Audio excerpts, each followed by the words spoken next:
Hello ভাই ও বোনেরা, আসসালামু আলাইকুম। আমার চ্যানেলে আবারও আপনাদের সবাইকে স্বাগতম। আজকের গল্পটা শুনলে তোমার ঘুম হবে না। আমি জানি তুমি ভাবছ, আরে এত বললে এত ভয় পাই না আমি, কিন্তু আজকের গল্পটা শুনে তোমার পায়ে জুতো পরা অবস্থাতেও কাঁপতে শুরু করবে। আমার নাম রাফি। আমি গল্প বলি, কিন্তু সেই গল্প কেবল গল্প না। কিছু গল্প এমন হয় যেগুলো শুনলে মনে হয় কেউ পেছনে দাঁড়িয়ে আছে।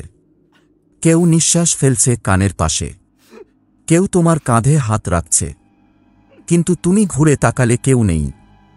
আজকের গল্পটা শুরু হবে সেই জায়গা থেকে যেখানে মানুষ শেষ নিঃশ্বাস ফেলে, যেখানে শুধু মৃত্যু নয়, মৃত্যুর পরের কথাও শোনা যায়, যেখানে আলো নিভলেই দেয়াল থেকে চোখ খুলে তাকায়, যেখানে রাত 12টার পর কেউ কথা বললে সে কথা শুনে শুধু মানুষ না, অন্য কেউ শুনে।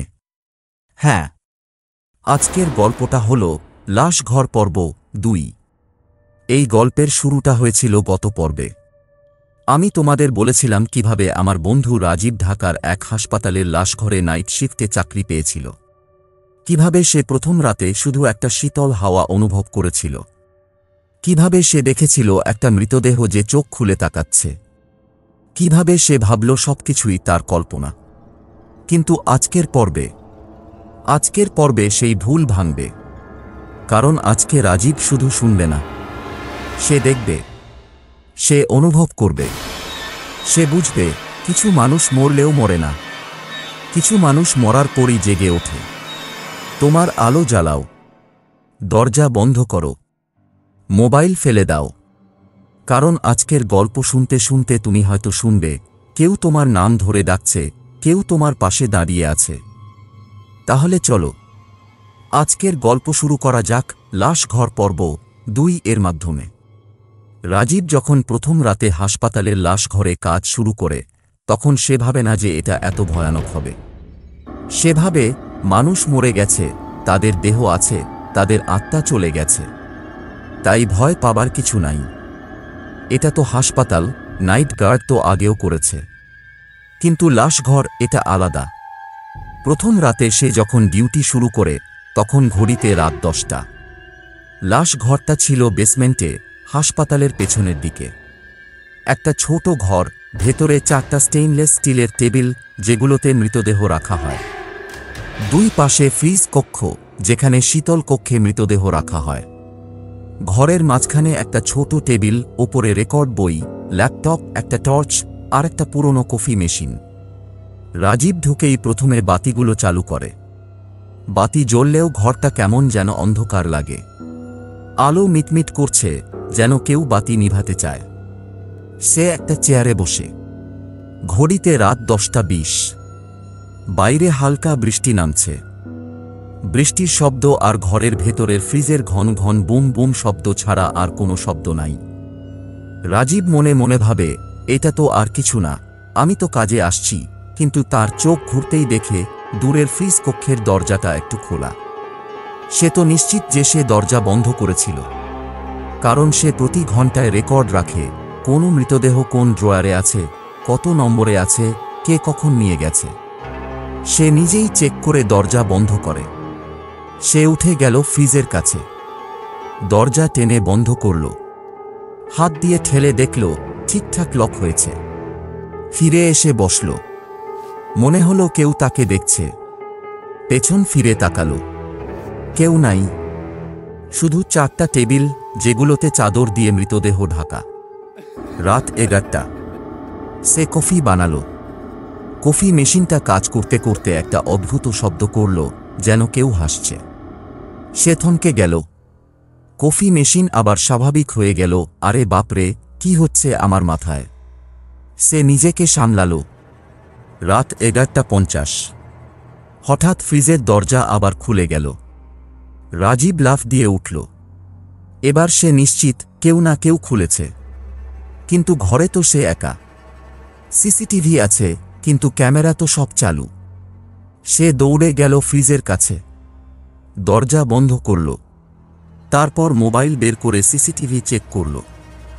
লাইভ ফুটেজ দেখল, দরজা খুলে যাচ্ছে, কিন্তু কেউ ছুটছে না, যেন কেউ অদৃশ্য হাত দিয়ে টেনে খুলছে। সে গায়ে কাঁটা দিয়ে উঠল, মোবাইল টেবিলে রাখল। হঠাৎ মোবাইলের স্ক্রিনে একটা নোটিফিকেশন আসলো, 12টা পর্যন্ত থাকবেন না, কাউকে ঢুকতে দেবেন না, দরজা বন্ধ রাখবেন। কে পাঠালো? সে চেক করল, কোনো নাম নাই, কোনো নাম্বার নাই, শুধু এই মেসেজ। রাজীব ভাবল, এটা কি অটোমেটেড সিস্টেম থেকে এসেছে? কিন্তু হাসপাতালের সিস্টেমে তো এমন কিছু নাই। রাত 12টা, ঘড়ির কাঁটা ঠিক 12টা ছুঁইছে। হঠাৎ সব বাতি নিভে গেল। অন্ধকার, ঘন ঘন অন্ধকার। রাজীব টর্চ জ্বালালো। টর্চের আলো ঘরটা আরও ভয়ানক লাগছে। চারপাশের মৃতদেহের চাদর নড়ছে না, কিন্তু তার মনে হচ্ছে কেউ নড়ছে। ফ্রিজ থেকে একটা শব্দ এলো, টাপ টাপ টাপ, যেন কেউ আঙুল দিয়ে ফ্রিজের দরজায় টোকা দিচ্ছে। রাজীব টর্চ ফেলে দিয়ে পিছনে সরে গেল। কে আছো? চিৎকার করে বলল সে। কোনো উত্তর নাই, শুধু টাপ টাপ শব্দ চলছে। তারপর হঠাৎ শব্দ বন্ধ, সব নিস্তব্ধ। রাজীব টর্চ তুলে নিল, ফ্রিজের কাছে গেল। দরজার ওপরে কিছু লেখা আছে। সে টর্চের আলো ফেলল। তুমি কেন এসেছ? লেখাটা রক্তে লেখা, গাঢ় লাল রক্ত, এখনো বলছে। রাজীব চিৎকার করে উঠল। সে দরজার দিকে ছুটল, কিন্তু দরজা বন্ধ। সে টানল, ঠেলল, খুলছে না।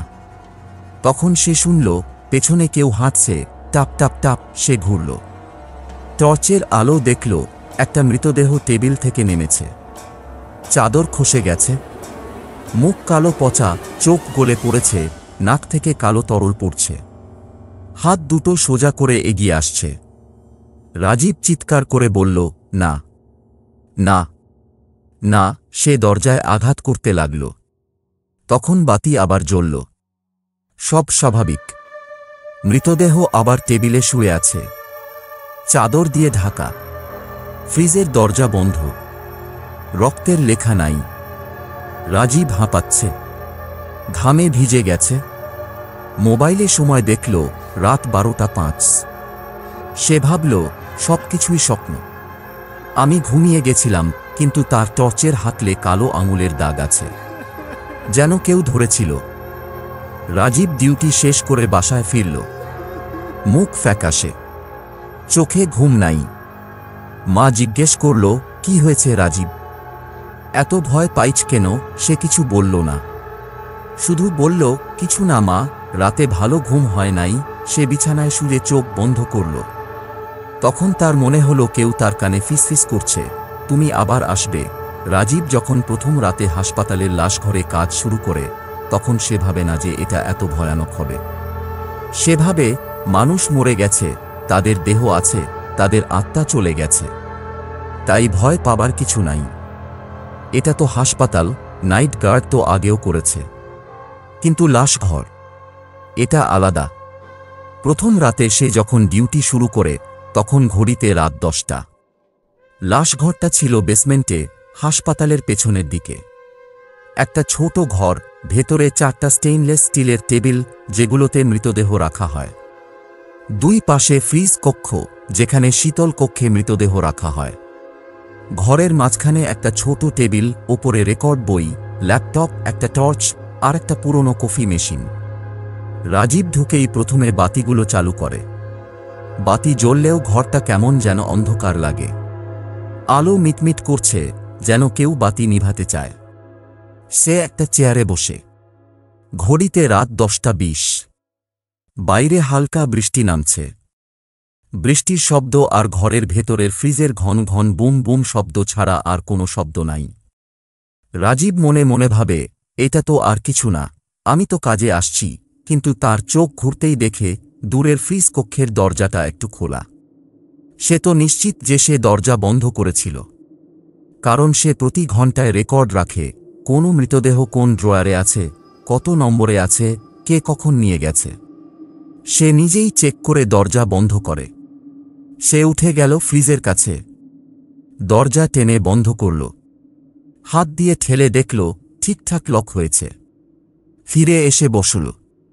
মনে হলো কেউ তাকে দেখছে। পেছন ফিরে তাকাল। কেউ নাই, শুধু 4টা টেবিল যেগুলোতে চাদর দিয়ে মৃতদেহ ঢাকা। রাত 11টা। সে কফি বানাল। কফি মেশিনটা কাজ করতে করতে একটা অদ্ভুত শব্দ করল, যেন কেউ হাসছে। সে থমকে গেল। কফি মেশিন আবার স্বাভাবিক হয়ে গেল। আরে বাপরে, কি হচ্ছে আমার মাথায়? সে নিজেকে সামলাল। রাত 11:50। হঠাৎ ফ্রিজের দরজা আবার খুলে গেল। রাজীব লাফ দিয়ে উঠল। এবার সে নিশ্চিত কেউ না কেউ খুলেছে। কিন্তু ঘরে তো সে একা। সিসিটিভি আছে, কিন্তু ক্যামেরা তো সব চালু। সে দৌড়ে গেল ফ্রিজের কাছে, দরজা বন্ধ করল। তারপর মোবাইল বের করে সিসিটিভি চেক করল। লাইভ ফুটেজ দেখল, দরজা খুলে যাচ্ছে, কিন্তু কেউ ছুটছে না, যেন কেউ অদৃশ্য হাত দিয়ে টেনে খুলছে। সে গায়ে কাঁটা দিয়ে উঠল, মোবাইল টেবিলে রাখল। হঠাৎ মোবাইলের স্ক্রিনে একটা নোটিফিকেশন আসল, 12টা পর্যন্ত থাকবেন না, কাউকে ঢুকতে দেবেন না, দরজা বন্ধ রাখবেন। কে পাঠালো? সে চেক করল, কোনো নাম নাই, কোনো নাম্বার নাই, শুধু এই মেসেজ। রাজীব ভাবল, এটা কি অটোমেটেড সিস্টেম থেকে এসেছে? কিন্তু হাসপাতালের সিস্টেমে তো এমন কিছু নাই। রাত 12টা। ঘড়ির কাঁটা ঠিক 12টা ছুঁইছে। হঠাৎ সব বাতি নিভে গেল। অন্ধকার, ঘন ঘন অন্ধকার। রাজীব টর্চ জ্বালাল। টর্চের আলো ঘরটা আরও ভয়ানক লাগছে। চারপাশের মৃতদেহের চাদর নড়ছে না, কিন্তু তার মনে হচ্ছে কেউ নড়ছে। ফ্রিজ থেকে একটা শব্দ এল, টাক টাক টাক, যেন কেউ আঙুল দিয়ে ফ্রিজের দরজায় টোকা দিচ্ছে। রাজীব টর্চ ফেলে দিয়ে পিছনে সরে গেল। কে আছো? চিৎকার করে বলল সে। কোনো উত্তর নাই, শুধু টাপ টাপ শব্দ চলছে। তারপর হঠাৎ শব্দ বন্ধ, সব নিস্তব্ধ। রাজীব টর্চ তুলে নিল, ফ্রিজের কাছে গেল। দরজার ওপরে কিছু লেখা আছে। সে টর্চের আলো ফেলল। তুমি কেন এসেছ? লেখাটা রক্তে লেখা, গাঢ় লাল রক্ত, এখনো বলছে। রাজীব চিৎকার করে উঠল। সে দরজার দিকে ছুটল, কিন্তু দরজা বন্ধ। সে টানল, ঠেলল, খুলছে না। তখন সে শুনল পেছনে কেউ হাঁটছে, টাপ টাপ টাপ। সে ঘুরল, টর্চের আলো দেখল একটা মৃতদেহ টেবিল থেকে নেমেছে। চাদর খসে গেছে, মুখ কালো পচা, চোখ গলে পড়েছে, নাক থেকে কালো তরল পড়ছে। হাত দুটো সোজা করে এগিয়ে আসছে। রাজীব চিৎকার করে বলল, না না না। সে দরজায় আঘাত করতে লাগল। তখন বাতি আবার জ্বলল। সব স্বাভাবিক। মৃতদেহ আবার টেবিলে শুয়ে আছে, চাদর দিয়ে ঢাকা। ফ্রিজের দরজা বন্ধ, রক্তের লেখা নাই। রাজীব হাঁপাচ্ছে, ঘামে ভিজে গেছে। মোবাইলে সময় দেখল রাত 12:05। সে ভাবল, সব কিছুই স্বপ্ন। আমি ঘুমিয়ে গেছিলাম, কিন্তু তার টর্চের হাতলে কালো আঙুলের দাগ আছে, যেন কেউ ধরেছিল। পরদিন সকাল রাজীব ডিউটি শেষ করে বাসায় ফিরল। মুখ ফ্যাকাশে, চোখে ঘুম নাই। মা জিজ্ঞেস করল, কি হয়েছে রাজীব? এত ভয় পাইছ কেন? সে কিছু বলল না, শুধু বলল, কিছু না মা, রাতে ভালো ঘুম হয় নাই। সে বিছানায় শুয়ে চোখ বন্ধ করল। তখন তার মনে হলো কেউ তার কানে ফিসফিস করছে, তুমি আবার আসবে। সে চোখ খুলল, কেউ নাই। দ্বিতীয় রাত রাজীব আবার ডিউটিতে গেল। এবার সে টর্চ আরও বড় আনল, মোবাইলে রেকর্ডিং চালু রাখল, সিসিটিভি চেক করল, সব কাজ ঠিকঠাক। রাত 10টা, সব শান্ত। কিন্তু রাত 11টার দিকে সে আবার শুনল টাক টাক টাক ফ্রিজের দরজায়। সে টর্চ নিয়ে গেল, দরজা বন্ধ, কিন্তু ভেতর থেকে শব্দ আসছে। হঠাৎ দরজা খুলে গেল। ভেতরে একটা মৃতদেহ দাঁড়িয়ে আছে, মুখ ঢাকা নাই, চোখ খোলা, মুখে হাসি। রাজীব পিছনে সরে গেল। মৃতদেহটা ধীরে ধীরে বেরিয়ে এলো, হাঁটছে, পা ঘষে ঘষে, হাত দুটো সামনে বাড়িয়ে। রাজীব চিৎকার করল, কে তুমি? মৃতদেহটা থেমে গেল। তারপর ধীরে ধীরে মাথা ঘুরাল, মুখ রাজীবের দিকে। হঠাৎ মুখটা বদলে গেল। সে দেখল মুখটা তার নিজের মতো, নিজের মুখ, কিন্তু চোখ নাই, মাথার চামড়া ঝুলছে। রাজীব পিছনে পিছনে সরতে লাগল। তখন আরেকটা শব্দ, টেবিল থেকে চাদর খসে পড়ছে। সে তাকাল, 4টা মৃতদেহই উঠে দাঁড়িয়েছে। সবার মুখ তার মতো, সবার চোখ নাই, সবাই তার দিকে হাঁটছে। রাজীব দরজার দিকে ছুটল। দরজা খুলল, বাইরে ছুটল, হাসপাতালের করিডোরে ছুটছে। কেউ নাই, সব নিস্তব্ধ। পেছনে শব্দ, টাপ টাপ টাপ। সে পেছন ফিরে তাকাল, কেউ নাই। কিন্তু তার মোবাইলে একটা নোটিফিকেশন এল, তুমি পালাতে পারবে না, পরদিন সকাল। রাজীব চাকরি ছাড়ার কথা ভাবল, কিন্তু টাকার চাপ, মায়ের চিকিৎসা চলছে, বাবা নাই, সে একাই সব বহন করে। সে চিকিৎসককে বলল, স্যার, লাশ ঘরে কি কখনো কোনো ঘটনা ঘটেছিল? ডাক্তার মুখ শক্ত করে বললেন, রাজীব, এটা তোমার মনের ভুল। লাশ ঘরে কিছু হয় না, কিন্তু রাজীব জানে সব কিছুই মনের ভুল না। সে রাতে আবার ডিউটিতে গেল।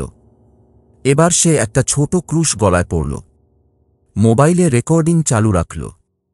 রাত 12টা, বাতি নিভে গেল। টর্চ জ্বালাল। তখন সে শুনল ফ্রিজ থেকে কান্নার শব্দ, উ উ, যেন কেউ মরছে। সে ফ্রিজের কাছে গেল, দরজা খুলল। ভেতরে একটা মেয়ে বসে আছে, সাদা শাড়ি পরা, মুখ ঢাকা। সে মাথা ঘুরাল, মুখ দেখাল। রাজীব চিৎকার করল, মা! হ্যাঁ, মা, তার মা, যে মারা গেছে 3 বছর আগে। মা বলল, রাজীব, তুমি কেন এখানে এসেছ? এখানে আসা ঠিক না। রাজীব বলল, মা, তুমি কি করছো? তুমি তো মারা গেছো। মা বলল, আমি মরিনি, আমি এখানে আটকা। এই ঘরে যারা মরে তারা চলে যায় না, তাদের আত্মা আটকা থাকে। কারণ এই ঘরে একবার মানুষ মরেছিল অপমৃত্যুতে, তার প্রতিশোধ এখনো চলছে। রাজীব বলল, কে সে? মা বলল, তুমি তাকে দেখবে, কিন্তু যদি দেখো তুমি ফিরে আসবে না। হঠাৎ মা অদৃশ্য হয়ে গেল। রাজীব পিছনে তাকাল, দরজা খুলে গেল। ভেতরে একটা লম্বা ছায়া দাঁড়িয়ে আছে, মাথায় টুপি, হাতে একটা ছুরি। সে ধীরে ধীরে এগোতে শুরু করল। রাজীব দরজার দিকে ছুটল, কিন্তু দরজা বন্ধ। ছায়াটা এগিয়ে আসছে। হঠাৎ সব আলো জ্বলে উঠল, ছায়া নাই। রাজীব মাটিতে পড়ে গেল, হাঁপাচ্ছে। মোবাইলে রেকর্ডিং চেক করল, ভিডিওতে কিছু নাই, শুধু আওয়াজ, তুমি আমার নাম ডাকবে, তুমি আমার মুখ দেখবে, তুমি আমার সাথে থাকবে। পরদিন সকাল রাজীব চাকরি ছাড়ল। হাসপাতালে গিয়ে রিসিপশনে বলল, আমি আর ডিউটি করব না। রিসিপশনিস্ট বলল, কিন্তু রাজীব ভাই, আপনি তো শেষ রাতের ডিউটি করবেন আগামীকাল রাত। রাজীব অবাক, সে তো আজই ছাড়ল। রিসিপশনিস্ট বলল, আপনার নামে আগামীকাল রাতের ডিউটি আছে। রাজীব মনে মনে ভাবল, কি হচ্ছে এটা? সে বাসায় এল। রাতে ঘুমাতে গেল। ঘুমাতে গেলেই মনে হয় কেউ তার পাশে শুয়ে আছে। সে চোখ খুলল, পাশে কেউ নাই, কিন্তু বিছানার ওপরে একটা নোট রাখা, আমি তোমার জন্য অপেক্ষা করছি, লেখা রক্তে। সে চোখ খুলল, কেউ নাই। রাজীব আবার ডিউটিতে গেল। এবার সে টর্চ আরও বড় আনল, মোবাইলে রেকর্ডিং চালু রাখল, সিসিটিভি চেক করল, সব কাজ ঠিকঠাক। রাত 10টা, সব শান্ত। কিন্তু রাত 11টার দিকে সে আবার শুনল টাপ টাপ টাপ ফ্রিজের দরজায়। সে টর্চ নিয়ে গেল, দরজা বন্ধ, কিন্তু ভেতর থেকে শব্দ আসছে। হঠাৎ দরজা খুলে গেল। ভেতরে একটা মৃতদেহ দাঁড়িয়ে আছে, মুখ ঢাকা নাই, চোখ খোলা, মুখে হাসি। রাজীব পিছনে সরে গেল। মৃতদেহটা ধীরে ধীরে বেরিয়ে এলো, হাঁটছে, পা ঘষে ঘষে, হাত দুটো সামনে বাড়িয়ে। রাজীব চিৎকার করল, কে তুমি? মৃতদেহটা থেমে গেল।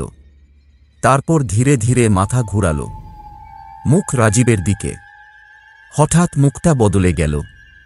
সে দেখল মুখটা তার নিজের মতো, নিজের মুখ, কিন্তু চোখ নাই, মাথার চামড়া ঝুলছে। রাজীব পিছনে পিছনে সরতে লাগল। তখন আরেকটা শব্দ, টেবিল থেকে চাদর খসে পড়ছে। সে তাকাল, 4টা মৃতদেহই উঠে দাঁড়িয়েছে। সবার মুখ তার মতো, সবার চোখ নাই, সবাই তার দিকে হাঁটছে। রাজীব দরজার দিকে ছুটল। দরজা খুলল। বাইরে ছুটল। হাসপাতালের করিডোরে ছুটছে। কেউ নাই, সব নিস্তব্ধ। পেছনে শব্দ, টাপ টাপ টাপ। সে পেছন ফিরে তাকাল, কেউ নাই। কিন্তু তার মোবাইলে একটা নোটিফিকেশন এলো, তুমি পালাতে পারবে না, পরদিন সকাল। রাজীব চাকরি ছাড়ার কথা ভাবল, কিন্তু টাকার চাপ, মায়ের চিকিৎসা চলছে, বাবা নাই, সে একাই সব বহন করে। সে চিকিৎসককে বলল, স্যার, লাশঘরে কি কখনো কোনো ঘটনা ঘটেছিল? ডাক্তার মুখ শক্ত করে বললেন, রাজীব, এটা তোমার মনের ভুল। লাশঘরে কিছু হয় না। কিন্তু রাজীব জানে সব কিছুই মনের ভুল না। সে রাতে আবার ডিউটিতে গেল। এবার সে একটা ছোট ক্রুশ গলায় পড়ল। মোবাইলে রেকর্ডিং চালু রাখল। রাত 12টা। বাতি নিভে গেল। টর্চ জ্বালালো। তখন সে শুনল ফ্রিজ থেকে কান্নার শব্দ, উ উ, যেন কেউ মরছে। সে ফ্রিজের কাছে গেল। দরজা খুলল। ভেতরে একটা মেয়ে বসে আছে, সাদা শাড়ি পরা, মুখ ঢাকা। সে মাথা ঘুরালো, মুখ দেখালো। রাজীব চিৎকার করল, মা! হ্যাঁ, মা, তার মা, যে মারা গেছে 3 বছর আগে। মা বলল, রাজীব, তুমি কেন এখানে এসেছ? এখানে আসা ঠিক না। রাজীব বলল, মা, তুমি কি করছো? তুমি তো মারা গেছো। মা বলল, আমি মরিনি, আমি এখানে আটকা। এই ঘরে যারা মরে তারা চলে যায় না, তাদের আত্মা আটকা থাকে। কারণ এই ঘরে একবার মানুষ মরেছিল অপমৃত্যুতে, তার প্রতিশোধ এখনো চলছে। রাজীব বলল, কে সে? মা বলল, তুমি তাকে দেখবে, কিন্তু যদি দেখো তুমি ফিরে আসবে না। হঠাৎ মা অদৃশ্য হয়ে গেল। রাজীব পিছনে তাকালো।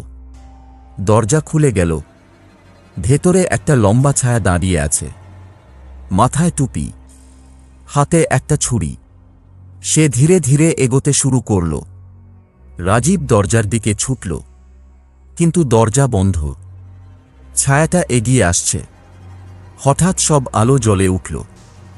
ছায়া নাই। রাজীব মাটিতে পড়ে গেল, হাঁপাচ্ছে। মোবাইলে রেকর্ডিং চেক করল। ভিডিওতে কিছু নাই, শুধু আওয়াজ, তুমি আমার নাম ডাকবে, তুমি আমার মুখ দেখবে, তুমি আমার সাথে থাকবে। পরদিন সকাল রাজীব চাকরি ছাড়ল। হাসপাতালে গিয়ে রিসিপশনে বলল, আমি আর ডিউটি করব না। রিসিপশনিস্ট বলল, কিন্তু রাজীব ভাই, আপনি তো শেষ রাতের ডিউটি করবেন। আগামীকাল রাত। রাজীব অবাক, সে তো আজই ছাড়ল। রিসিপশনিস্ট বলল, আপনার নামে আগামীকাল রাতের ডিউটি আছে। রাজীব মনে মনে ভাবল, কি হচ্ছে এটা? সে বাসায় এল। রাতে ঘুমাতে গেল। ঘুমাতে গেলেই মনে হয় কেউ তার পাশে শুয়ে আছে। সে চোখ খুলল। পাশে কেউ নাই, কিন্তু বিছানার ওপরে একটা নোট রাখা, আমি তোমার জন্য অপেক্ষা করছি, লেখা রক্তে। রাজীব জানে সে যাবে, কারণ সে জানে সে পালাতে পারবে না। রাতে সে লাশঘরে ঢুকল। ঘড়িতে রাত 12টা। বাতি নিভে গেল। টর্চ জ্বালালো। তখন সে শুনল ফ্রিজ থেকে তার নিজের কণ্ঠস্বর, রাজীব, আমি তোমার ভেতরে আছি। সে ফ্রিজের কাছে গেল। দরজা খুলল। ভেতরে তার নিজের মৃতদেহ শুয়ে আছে, চোখ খোলা, মুখে হাসি। মৃতদেহটা বলল, তুমি এসেছ, এখন তুমি আমার হলে। রাজীব পিছনে সরল। তখন সব মৃতদেহ উঠে দাঁড়াল। সবাই রাজীবের মতো। সবাই একসাথে বলল, তুমি এখন আমাদের সাথে। রাজীব দরজার দিকে ছুটল। দরজা খুলল, বাইরে ছুটল। কিন্তু বাইরে কি হাসপাতালের করিডর নাই, শুধু অন্ধকার, অসীম অন্ধকার। সে দৌড়াতে লাগল। পেছনে শব্দ, টাপ টাপ টাপ। সে ঘুরে তাকাল, কেউ নাই। কিন্তু তার মোবাইলে একটা ভিডিও অটো প্লে হচ্ছে। ভিডিওতে সে নিজেই লাশঘরে দাঁড়িয়ে আছে, টর্চ হাতে, মুখ ফ্যাকাশে। তারপর সে নিজেই ফ্রিজের দরজা খুলল। ভেতরে তার নিজের মৃতদেহ শুয়ে আছে। সে মৃতদেহটার দিকে তাকাল। মৃতদেহটা চোখ খুলল, হাসল। তারপর ভিডিও শেষ। রাজীব বুঝল সে আর ফিরবে না। সে এখন লাশঘরের অংশ। সে এখন মৃতদের সাথে। সে এখন যাদের ডাকে তাদের ডাকবে। তো কি লাগলো গল্পটা? আমি জানি তুমি এখন ঘরের কোণায় তাকাচ্ছ। আমি জানি তুমি মনে মনে ভাবছ কে আমার পেছনে দাঁড়িয়ে আছে। আমি জানি তুমি এখন দরজা চেক করবে। আমি জানি তুমি আজ রাতে আলো নিভাবে না। কিন্তু মনে রাখবে, ভয় পেলে কাজ হবে না। কারণ ভয় তো তাদের খাদ্য। তারা ভয় পেয়ে বাঁচে। তারা ভয় দেখে জেগে ওঠে। আজকের গল্পটা ছিল লাশঘর পর্ব 2। গল্পটা যদি তোমার ভালো লাগে তাহলে লাইক করো, শেয়ার করো তোমার ভয় পাওয়া বন্ধুদের সাথে। কমেন্টে লিখো আমি ভয় পাইনি, কিন্তু আমি জানি তুমি ভয় পাইছ। আর হ্যাঁ, যদি রাতে কেউ তোমার নাম ধরে ডাকে, যদি তুমি পেছনে কারো নিঃশ্বাস শুনো, যদি তোমার মোবাইলে অজানা নোটিফিকেশন আসে, তাহলে মনে রাখবে তুমি একা নও। আমার চ্যানেলটা সাবস্ক্রাইব করো, বেল আইকন চাপো। কারণ আমি আসব, আবার আসব, আরও ভয়ঙ্কর গল্প নিয়ে তোমার পাশে থাকব। কিন্তু মনে রাখবে, আমি যে পাশে আছি সেটা নিশ্চিত করার জন্য তুমি পেছন ফিরে তাকাবে না।